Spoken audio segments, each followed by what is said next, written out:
kayak agama. Salah satu kan Yang paling kuat. yang paling kuat Iya. adalah agama. Makanya Pak Haji itu tadi. Paling Ada salah hajinya. satu yang paling kuat kan dan apa? Saya ingat siapa yang ngomong ini, Al-Ghazali ya, yang ngomong. Saya lupa siapa yang ngomong. Kalau mau kelihatan apa, bungkus aja dengan agama itu pasti Pasti akan laku. Pasti Ya? akan laku. Nah, biasanya salah satunya adalah itu.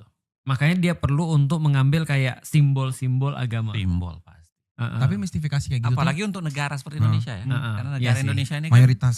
kan mayoritas jelas agama. Plus pada saat yang sama pertarungan ideologi politiknya itu adalah agama versus nasionalis. Iya, tengah dan Oh. kanan. Tengah dan kanan. Jadi Iya. dan itu yang membuat apa ya? Tidak ada satupun partai yang akhirnya tidak ngaku nasionalis, tidak ngaku agamis. Karena masih butuh Butuh dua itu. Dua kaki itu. gambar itu. Apa dua? Ya dua wajah itu. Aduh, maksudnya. itu oke lah. Nasionalis. Misalnya Wajah ketika nasionalis, agamis. aku jadi ngomong gitu karena aku ingat sih, karena menjelang pemilu biasanya akan ada semacam kayak apa ya, semacam kayak stempel dari ulama Pasti. yang menyatakan bahwa orang ini adalah sesuatu di dalam agama. Kita mudah untuk membaca ketika aktor politik pasti rajin sowan ke pesantren, Iya. sowan ke gereja-gereja, sowan ke pasti. Kita lihat aja semua pemain politik akan melakukan hal yang sama. Karena itu penting. Ya kan? Dan apa? Sekaligus mungkin catatannya begini. Kita pembelahan politik kita itu kan nasionalis versus agamis. Iya.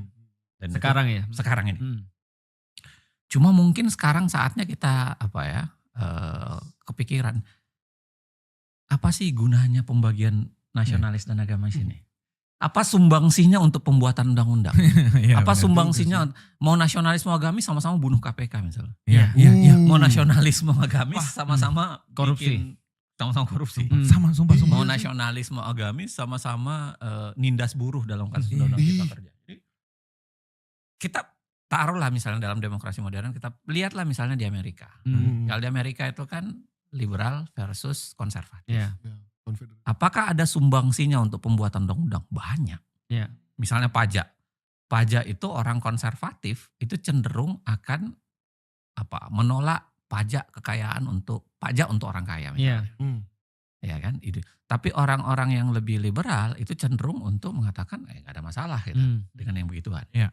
Nah, itu pasti perdebatannya akan menarik tuh antara genre liberal, konservatif. Nah, di Indonesia itu pembelahan kita itu nggak memberikan sumbang siapa-apa loh. Malah jadi sumbangsi buruk tuh. Buruk. Karena mereka jadi berantem kan.